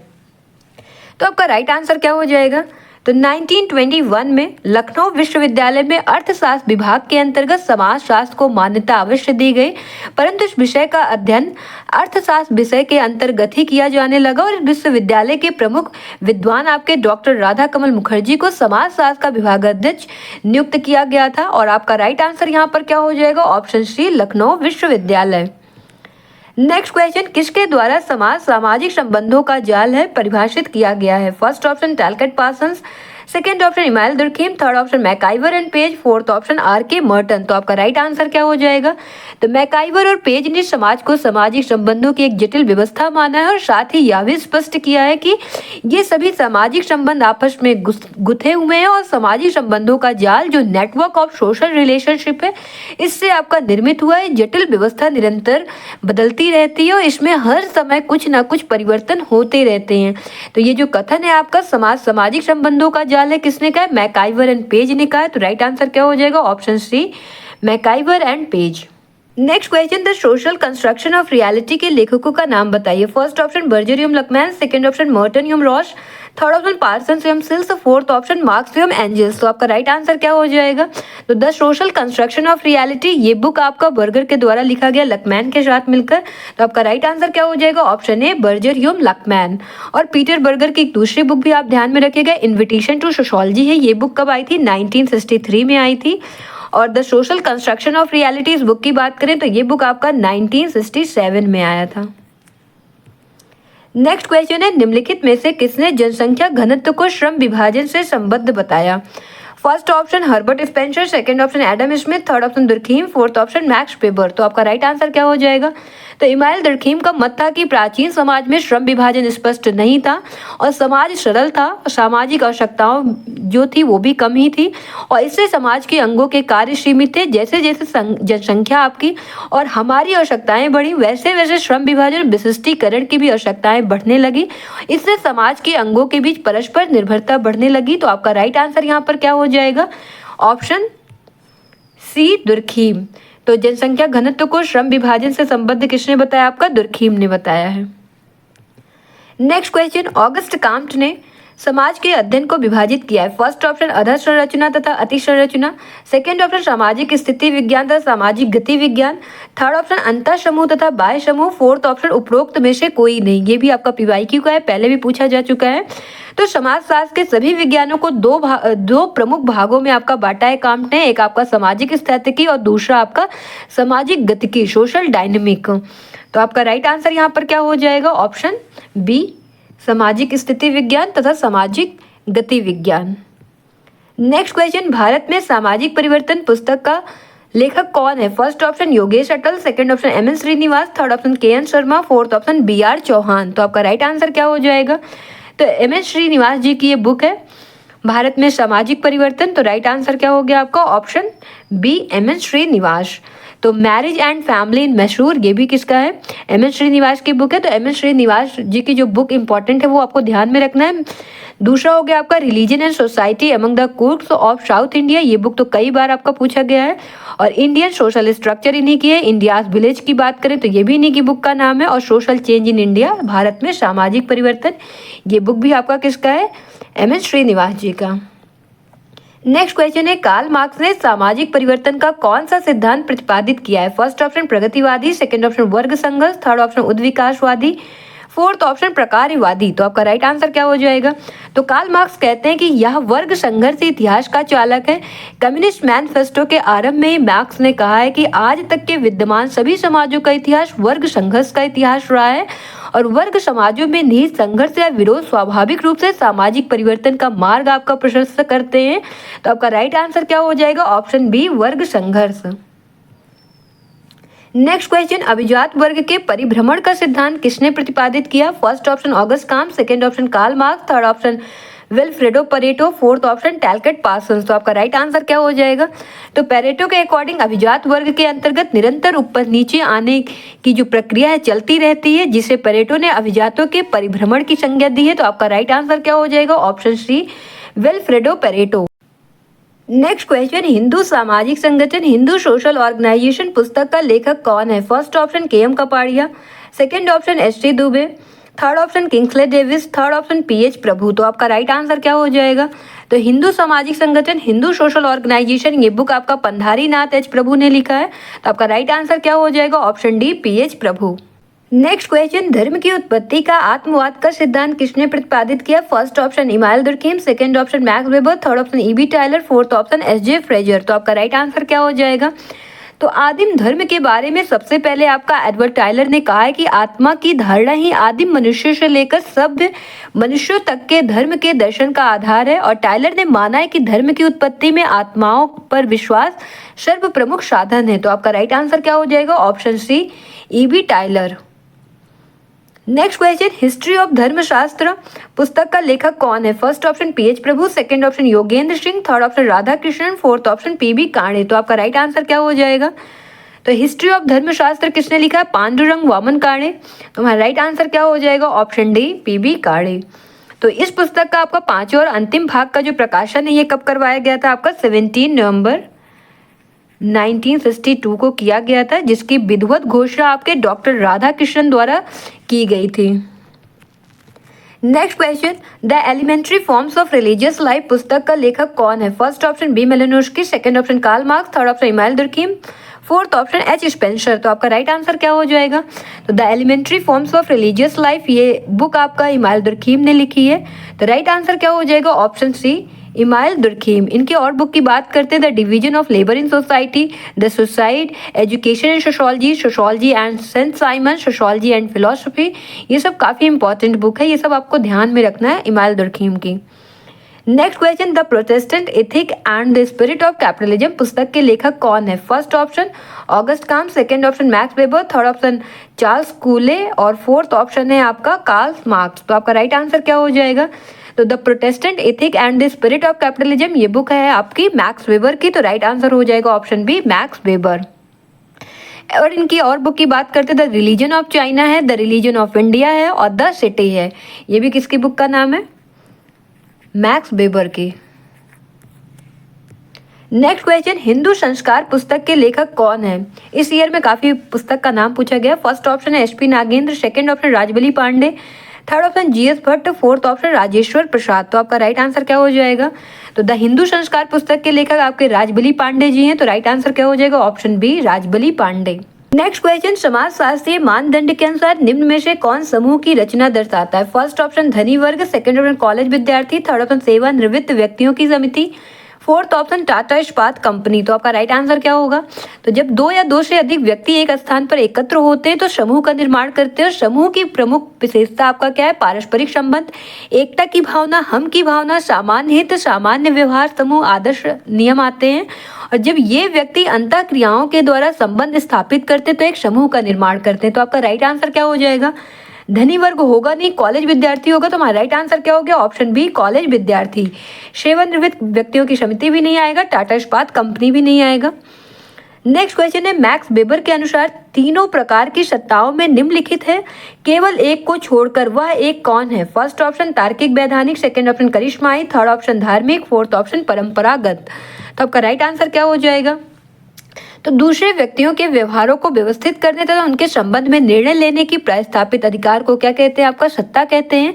और यह शक्ति के प्रयोग के प्रमुख रूपों में से एक है जिसमें अनेक व्यक्तिगत मानवीय कर्ताओं की क्रियाओं को आदेशात्मक तरीके से निर्देशित करते हैं। उसे धार्मिक कहते हैं, जिससे किसी विशिष्ट लक्ष्य और सामान्य लक्ष्यों की प्राप्ति हो सके। और मैक्स वेबर की विवेचना शक्ति के रूप में की गई है और उन्होंने सत्ता के तीन रूप बताया। एक आपका पारंपरिक सत्ता हो गया, दूसरा आपका तार्किक कानून की सत्ता हो गया, रैशनल लीगल अथॉरिटी, और तीसरा आपका करिश्माई सत्ता हो गया। तो यहाँ आपका राइट आंसर क्या हो जाएगा? तार्किक वैधानिक आएगा, करिश्माई आएगा, धार्मिक हमारा नहीं आएगा। तो राइट आंसर क्या आ जाएगा? ऑप्शन सी धार्मिक और परंपरागत सत्ता भी बताया गया है। नेक्स्ट क्वेश्चन, वर्स्टहैन की अवधारणा किसने दी? फर्स्ट ऑप्शन एफ्टोनिस, second option Karl Mannheim, third option Max Weber, fourth option Auguste Comte. तो आपका राइट आंसर क्या हो जाएगा? तो वर्स्टहैन आपका जर्मन लैंग्वेज से लिया गया शब्द है और ये मैक्स वेबर ने अपनी book the theory of social and economic organization में इसका प्रयोग किया है। तो आपका राइट आंसर क्या हो जाएगा? Option C Max Weber. और वर्स्टहैन मीन्स आपका क्या होता है? Deep understanding. अंडरस्टैंडिंग ये हो गया आपका मीनिंग किसका? वर्स्टहैन का। और वर्स्टहैन का मीनिंग दूसरे लैंग्वेज में देख लेते हैं तो आपका अंतर्दृष्टि और व्यक्तिगत बोध से है, जो एक व्यक्ति सामाजिक अंतरक्रिया द्वारा दूसरे की भूमिका के निर्वाह द्वारा प्राप्त करता है और किसी घटना को अंतर्दृष्टि द्वारा समझने के प्रयास को कुछ सीमा तक आपका वर्स्टहैन कहा जा सकता है। नेक्स्ट क्वेश्चन है, इंग्लैंड के एक विख्यात समाजशास्त्री का मत है कि मानव समाज की व्याख्या ठीक उसी प्रकार की जा सकती है जिस प्रकार डार्विन ने पृथ्वी पर जीवन के उद्भव एवं विकास की व्याख्या की। निम्नांकित में से वह कौन है? First option T B Bottomore, second option W C. Runciman, third option H Spencer, fourth option उपरोक्त में से कोई नहीं। तो आपका राइट आंसर क्या हो जाएगा? ये डार्विन को देखते ही पता चल जाता है कि आपका राइट आंसर क्या हो जाएगा? स्पेंसर हो जाएगा। तो हमारा राइट आंसर हो गया ऑप्शन सी एच स्पेंसर। तो ब्रिटिश समाजशास्त्री हर्बर्ट स्पेंसर ने डार्विन के विकास के सिद्धांत के आधार पर समाज के सिद्धांत का विकास किया है। उन्होंने डार्विन के जो प्राकृतिक चयन है, नेचुरल सिलेक्शन है और योग्यतम का जीवन जो हो गया सर्वाइवल ऑफ द फिटेस्ट की जो थ्योरी है, इसको सामाजिक जीवन के एक एकीकृत सिद्धांत को बनाने में उपयोगी पाया। और स्पेंसर का जो दृष्टिकोण है सामाजिक विकास की अवधारणा पर आधारित था। उनका मानना है कि सभी समाज सरलता से जटिलता की ओर परिवर्तित होते हैं और डार्विन के विकास के सिद्धांत की तर्कगत साम्यताओं के कारण स्पेंसर के समाज के विकास से संबंधित विचारों को सामाजिक डार्विनवाद के नाम से भी जाना जाता है। राइट। नेक्स्ट क्वेश्चन, काम्ट की 3 अवस्थाओं के सिद्धांत ने परिवर्तन का कौन सा प्रतिमान बताया? फर्स्ट ऑप्शन समरेखीय, सेकंड ऑप्शन बहुरेखीय, थर्ड ऑप्शन चक्रवाल, फोर्थ ऑप्शन आवर्ती। तो आपका राइट आंसर क्या हो जाएगा? तो ऑगस्ट काम्ट कौन थे? आपके समाजशास्त्र के फादर, जनक, और इनका समाजशास्त्रीय योगदान उद्विकासीय सिद्धांत की पुष्टि करता है और इसे समरेखीय सिद्धांत भी आपका कहते हैं। उनका विचार था कि मानव का बौद्धिक विकास 3 चरणों से गुजरता है। जैसे जैसे मानव समाज एक चरण से दूसरे चरण में प्रवेश करता है वैसे वैसे समाज में जटिलता बढ़ती जाती है और वे इन 3 अवस्थाओं का इस प्रकार उल्लेख करते हैं। पहला आपका धर्मशास्त्रीय थियोलॉजिकल, दूसरा आपका तात्विक मेटाफिजिकल और तीसरा आपका प्रत्यक्षवादी पॉजिटिविस्टिक। तो आपको ध्यान में रखना है क्या है, पहला आपका थियोलॉजिकल हो जाएगा और दूसरा आपका मेटाफिजिकल हो जाएगा और तीसरा आपका पॉजिटिविस्टिक हो जाएगा।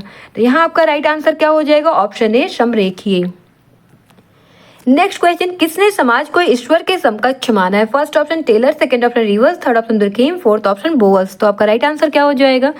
तो दुर्खीम ने धर्म की व्याख्या निरीक्षण योग्य एक तथ्य के रूप में की और ईश्वर वस्तुतः समाज का ही छद्मवेश है। सामूहिक रूप से व्यक्ति समाज की ही पूजा करते हैं, समाज ही वास्तविक देवता है। दुर्खीम के अकॉर्डिंग धर्म एक सामाजिक घटना और यह एक सामाजिक तथ्य है, ना कि मानसिक आध्यात्मिक तथ्य। किनके अकॉर्डिंग? दुर्खीम के अकॉर्डिंग। तो आपका राइट आंसर क्या हो जाएगा? Option C Durkheim. Next question, the structure of social values के लेखक कौन है? First option M S Srinivas, second option Radha Kamal Mukherjee, third option Narmadeshwar Prasad और fourth option H P Nagendra. तो आपका राइट आंसर क्या हो जाएगा? तो the structure of social values किसका है? राधा कमल मुखर्जी का। तो राइट आंसर क्या हो गया? Option B Radha Kamal Mukerjee. The dynamics of morals भी ये किसकी बुक का नाम है? राधा कमल मुखर्जी का। The dimensions of human value की बात करें, ये भी आपका किसका है? राधा कमल मुखर्जी की बुक है। तो ये आपको ध्यान में रखना है और ये बुक्स आपके एग्जाम में भी पूछे गए हैं। नेक्स्ट क्वेश्चन, विश्व राज्य की कल्पना किसने की? First option Mahatma Gandhi, second option Aurobindo, third option Marx, fourth option सूट। तो आपका राइट आंसर क्या हो जाएगा? तो अरविंद ने एक ऐसे विश्व राज्य की कल्पना की थी जो स्वतंत्र राष्ट्र का संघ होगा, जिसमें दासता व असमानता का नामो निशान ना होगा, सबको जीवन यापन के समान अवसर सुलभ होंगे, सभी को बराबरी के स्तर पर आर्थिक व राजनीतिक न्याय सुलभ होगा। तो यहाँ हमारा राइट आंसर क्या हो जाएगा? विश्व राज्य की कल्पना किसने की है? तो अरविंद ने की है। तो राइट आंसर हमारा क्या हो जाएगा? ऑप्शन बी महात्मा गांधी का क्या है? राम राज्य। नेक्स्ट क्वेश्चन, किसने कहा है समस्त धर्म एक ही उद्देश्य की ओर ले जाने वाली विभिन्न मार्ग है? All religions are different paths leading to the same goal. First option Durkheim, second option Max Weber, third option Aurobindo, fourth option M Gandhi, Mahatma Gandhi. तो आपका राइट आंसर क्या हो जाएगा? तो गांधी जी के अकॉर्डिंग सब धर्म समान इस अर्थ में है कि सबका लक्ष्य एक है। कहने का मतलब है परम सत्य की प्राप्ति, चाहे उस परम सत्य की व्याख्या हम किसी भी रूप में क्यों ना करें। अगर विभिन्न धर्मों में अंतर है तो वह यह है कि लक्ष्य सबका एक होने पर भी उस लक्ष्य तक पहुंचने में सभी धर्म में मार्ग अलग अलग हैं, परंतु मार्ग की भिन्नता कुछ भी हो सकता है, सबका और लक्ष्य क्या है? एक ही है। इस कारण धर्म परिवर्तन अनावश्यक है और धर्म परिवर्तन के लिए दूसरों पर दबाव डालना अन्याय है। तो आपका राइट आंसर क्या हो जाएगा? Option D Mahatma Gandhi. Next question, प्रदर्शनात्मक उपभोग एक उदाहरण है? फर्स्ट ऑप्शन प्रकट प्रकार का, सेकंड ऑप्शन अव्यक्त प्रकार का, थर्ड ऑप्शन सुकार्य का, फोर्थ ऑप्शन दुष्प्रकार्य का। तो आपका राइट आंसर क्या हो जाएगा? प्रदर्शनात्मक उपभोग दिखावे की प्रवृत्ति से जुड़ा है, इसके पीछे कोई निश्चित उद्देश्य नहीं होता है। यद्यपि व्यक्ति को समाज में प्रतिष्ठा प्राप्त हो जाती है और अव्यक्त प्रकार ना तो मान्य होता है ना ही इच्छित, जिसके विषय में उस प्रकार को करने वाले ने कभी सोचा था और ना ही उसने इच्छा की थी। तो यहाँ आपका राइट आंसर क्या हो जाएगा? ऑप्शन बी अव्यक्त प्रकार का। नेक्स्ट क्वेश्चन, निम्नलिखित में से किसने यह कहा है कि बेहतर समूह एकता संघर्षों के माध्यम से गलतफहमी दूर होने से होती है? First option Sumner, second option Dahrendorf, third option Weber, fourth option Simmel. तो आपका राइट आंसर क्या हो जाएगा? तो शिमिल ने सामाजिक संघर्ष को अध्ययन कर इसके प्रकारों को भी उल्लेख किया और इसके अनुसार संघर्ष 2 विपरीत स्थितियों के समाधान में सहयोगी होती है और यह एक प्रकार की एकता लाने का तरीका और यह संघर्षरत दलों के एक ही समाप्ति द्वारा एकता लाता है। संघर्ष विरोधाभासों में स्वयं तनाव को कम करता है। तो यहाँ आपका राइट आंसर क्या हो जाएगा? Option D Simmel. Next question, यदि उच्च सामाजिक परिस्थिति समूह की कन्या का विवाह निम्न सामाजिक परिस्थिति समूह के व्यक्ति से होता है तो वह किस प्रकार का विवाह कहलाएगा? फर्स्ट ऑप्शन अंतर विवाह, सेकंड ऑप्शन अधिमान्य विवाह, थर्ड ऑप्शन अनुलोम विवाह, फोर्थ ऑप्शन प्रतिलोम विवाह। तो आपका राइट आंसर क्या हो जाएगा? विवाह का वह नियम जिसके अनुसार लड़की का विवाह अपने से नीचे कुल में किया जाता है। कहने का मतलब जब पत्नी अपने पति से ऊंचे कुल की होती तब इस विवाह को कौन सा विवाह कहते हैं? प्रतिलोम विवाह कहते हैं। और ये क्वेश्चन आपके हर ईयर पूछा गया, तो राइट आंसर क्या हो जाएगा? ऑप्शन डी प्रतिलोम विवाह। इसमें क्या है, फीमेल आपकी उच्च कुल की होगी और मेल क्या है, निम्न कुल का होगा। नेक्स्ट क्वेश्चन, परिवार की उत्पत्ति का पितृसत्तात्मक सिद्धांत किसने प्रतिपादित किया? First option Westermarck, second option sir Henry man, third option Morgan, fourth option Fraser. तो आपका राइट आंसर क्या हो जाएगा?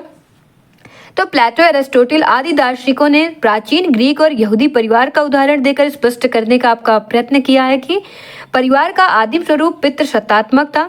और 1861 में सर हेनरी मैन ने विश्व के विभिन्न समाजों के अध्ययन के आधार पर सिद्धांत को आगे बढ़ाया और कहा कि परिवार का प्रारंभ रूप न केवल पितृसत्तात्मक ही था वरन पितृस्थानीय और पितृवंशीय भी था। तो आपका राइट आंसर यहाँ पर क्या हो जाएगा? Option B sir Henry Maine. तो परिवार की उत्पत्ति का पितृसत्तात्मक सिद्धांत किसने प्रतिपादित किया? सर हेनरी मैन ने।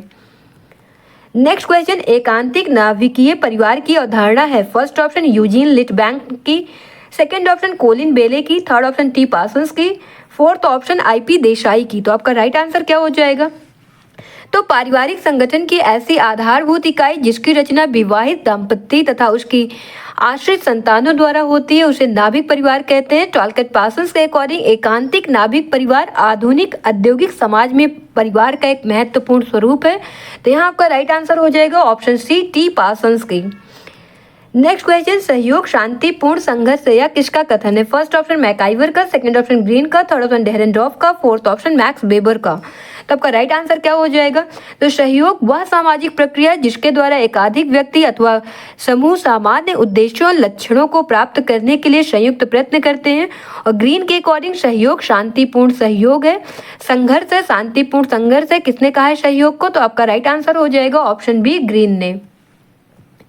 नेक्स्ट क्वेश्चन है, टाइलर की दृष्टि में निम्नांकित में से कौन धर्म का सबसे पुराना स्वरूप था? फर्स्ट ऑप्शन प्रकृतिवाद, सेकंड ऑप्शन जीवित सत्तावाद, थर्ड ऑप्शन एक सत्तावाद, फोर्थ ऑप्शन एकेश्वरवाद। तो आपका राइट आंसर क्या हो जाएगा? तो मानव शास्त्री टाइलर ने सर्वप्रथम आपका आदिम धर्म की उत्पत्ति के संबंध में आदिम जातियों में आत्मा संबंधी जीवित सत्तावाद विश्वास को स्वीकार किया। तो आपका राइट आंसर क्या हो जाएगा? ऑप्शन बी जीवित सत्तावाद। और इनकी एक बुक का नाम है, आपको नहीं भूलना है, क्या है? ईवी टाइलर की बुक है प्रिमिटिव कल्चर। Primitive culture. तो प्रिमिटिव कल्चर में धर्म की उत्पत्ति के विषय में इन्होंने स्पष्टता अपना दृष्टिकोण प्रस्तुत किया है। उनका धर्म का जो सिद्धांत है आत्मावाद के सिद्धांत के रूप में जाना जाता है। और इनके सिद्धांत के अकॉर्डिंग धर्म आत्मा की धारणा से उत्पन्न हुआ क्योंकि मृत्यु के बाद आत्मा का देहांतरण होता है और सोने के समय ये स्वतंत्र आत्माएं शरीर आत्मा से संपर्क स्थापित करती हैं। और इनके अकॉर्डिंग स्वप्न इसी अंतःक्रिया की अभिव्यक्ति है और यह आदिम धर्म का सबसे पुराना स्वरूप है। और इस सिद्धांत को जीववाद के सिद्धांत के रूप में भी जाना जाता है। और हम मैक्स मूलर की बात करें तो इन्होंने प्रकृतिवाद का सिद्धांत दिया। किसने दिया है? मैक्स मूलर ने दिया है। नेक्स्ट क्वेश्चन, गेमिनसेफ्ट शब्द के लिए निम्नलिखित में से कौन सर्वश्रेष्ठ व्याख्या है? फर्स्ट ऑप्शन है यह एक कठोर सामाजिक संरचना वाला समाज है, सेकेंड ऑप्शन यह मधुर संबंधों वाला एक छोटा समाज है, थर्ड ऑप्शन यह एक ऐसा समाज है जिसमें सर्वाधिक संबंध या तो व्यक्तिक है या पारंपरिक, फोर्थ ऑप्शन है यह एक ऐसा समाज है जिसमें जाति वर्ग का अंतर रहता है। तो आपका राइट आंसर क्या हो जाएगा? तो फर्डिनेंड टॉनिस ने गेमिनसेफ्ट शब्द का आपका प्रयोग किया और यह समुदाय का समानार्थक है और एक समुदाय में सावयवी संगठन तथा एकात्मकता देखने को मिलती है। तो यहाँ आपका राइट आंसर क्या हो जाएगा? ऑप्शन सी, यह एक ऐसा समाज है जिसमें सर्वाधिक संबंध या तो व्यक्तिक है या पारंपरिक। नेक्स्ट क्वेश्चन, निम्नलिखित में से किस तथ्य के असमान वितरण को सामाजिक स्तरीकरण कहते हैं? फर्स्ट ऑप्शन शक्ति, सेकंड ऑप्शन प्रतिष्ठा, थर्ड ऑप्शन पुरस्कार, फोर्थ ऑप्शन उपरोक्त सभी। तो आपका राइट आंसर क्या हो जाएगा? तो सामाजिक स्तरीकरण द्वारा समाज विभिन्न उच्च और निम्न समूहों में विभाजित और व्यवस्थित होता है और ये समूह परस्पर एक दूसरे से जुड़े होते हैं और सामाजिक एकता को बनाए रखते हुए समाज में स्थिरता कायम रखते हैं। तो यहाँ आपका राइट आंसर क्या होगा? तो शक्ति भी आपका सामाजिक स्तरीकरण में करता है, प्रतिष्ठा भी और पुरस्कार भी। तो आपका राइट आंसर क्या हो जाएगा? ऑप्शन डी उपरोक्त सभी। नेक्स्ट क्वेश्चन, लेवी रेट से बोध होता है। फर्स्ट ऑप्शन भाइयों तथा बहनों में विवाह, सेकंड ऑप्शन मृत पति के भाई तथा उसकी विधवा स्त्री में विवाह, थर्ड ऑप्शन माता की पुत्री के साथ विवाह, फोर्थ ऑप्शन बुआ की लड़की के साथ विवाह। तो आपका राइट आंसर क्या हो जाएगा? तो एक प्रथा जिसके अनुसार एक विधवा अपनी पति के किसी भी एक भाई के साथ विवाह करती तो उसे क्या बोलते हैं? आपका लेवरेट विवाह कहते हैं। तो राइट आंसर क्या हो गया? ऑप्शन बी, मृत पति के भाई तथा उसकी विधवा स्त्री में विवाह। नेक्स्ट क्वेश्चन, संपूर्ण संस्था की अवधारणा किसने प्रस्तुत की? Who introduce the concept of total institution? First option Merton, second option Goffman, third option Durkheim, fourth option weber. तो आपका राइट आंसर क्या हो जाएगा? तो कुछ लोगों के जीवन में ऐसे भी अवसर आते हैं जहां जीवन का बहुत बड़ा हिस्सा व्यतीत होता है और वहीं उनका मुख्य रूप से समाजीकरण होता है, सोशलाइजेशन होता है, जैसे आपका जेल, सेना, आश्रम, पागलखाना, स्कूल, महाविद्यालय, छात्रावास। और इसे गॉफमैन ने आपका संपूर्ण संस्था कहा है, टोटल इंस्टीट्यूशन कहा है। तो आपका राइट आंसर क्या हो जाएगा? Erving Goffman. तो right answer option B, Goffman. Next question, निम्नलिखित में से कौन यह स्वीकार करता है कि सामाजिक स्थिरीकरण एक प्रकारात्मक आवश्यकता है? Who among the following except the social stratification is a functional necessity? First option है आपका डेविस और Moore, second option R K. Merton, third option T. Parsons, fourth option M N. Tumin. तो आपका राइट आंसर क्या हो जाएगा? सामाजिक स्थिरीकरण के प्रकारवादी विचारधारा के प्रमुख प्रवर्तक आपके किंग्सले डेविस और बिल्बर्ट मूर का विचार है कि सामाजिक स्थिरीकरण समाज की जरूरतों की उपज है, ना कि व्यक्तियों की जरूरत की। और गिडिंग्स ने क्या कहा है? गिडिंग्स ने कहा है stratification can be defined as structured inequalities between different groupings of people. तो यहाँ पर आपका जो पूछा जा रहा है किसका हो जाएगा? सामाजिक स्थिरीकरण एक प्रकारात्मक आवश्यकता है, किसने स्वीकार किया है? तो राइट आंसर हो जाएगा ऑप्शन ए, डेविस और मूरे। तो 2000 में आपके 100 क्वेश्चन ही पूछा गया था, राइट। फाइनली आज आपका PYQs कंप्लीट हो गया है और आपको स्क्रीन पर ओमराज क्लासेस का टेलीग्राम चैनल दिखाई दे रहा होगा। तो यहाँ पर आपका जितना भी PYQs करवाया गया सभी को क्विज फॉर्मेट में प्रोवाइड कर दिया गया है, जिससे कि आप प्रैक्टिस कर लें अच्छे से। आप चाहें तो इंडिविजुअल प्रैक्टिस कर लें या चाहें तो आप ग्रुप में भी आके प्रैक्टिस कर सकते हैं, जैसा आप उचित समझें। प्रकाश सीरीज के अंतर्गत पहले ही दिन आपसे कहा गया था कि आपको 3 चीज़ें प्रोवाइड करवाई जाएंगी। पहला आपको 25+ क्वेश्चंस के 12 सेट और दूसरा आपको 2000 से 2021 के बीच में जितने पेपर कंडक्ट हुए वो सभी सॉल्व करवाए जाएंगे और तीसरा आपका कंप्लीट सिलेबस करवाया जाएगा 1 लाइनर फॉर्मेट में टॉपिक वाइज।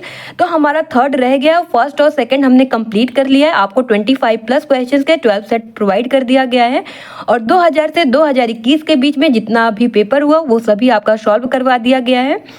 और अब चलते चलते अगर आपको सेशन पसंद आ रहा हो, चैनल को लाइक नहीं किया है, सेशन को लाइक नहीं किया है तो लाइक कीजिए। और अगर आपके किसी दोस्त का, किसी साथी का सरोकार है सोशोलॉजी से, उन्हें भी शेयर कीजिए।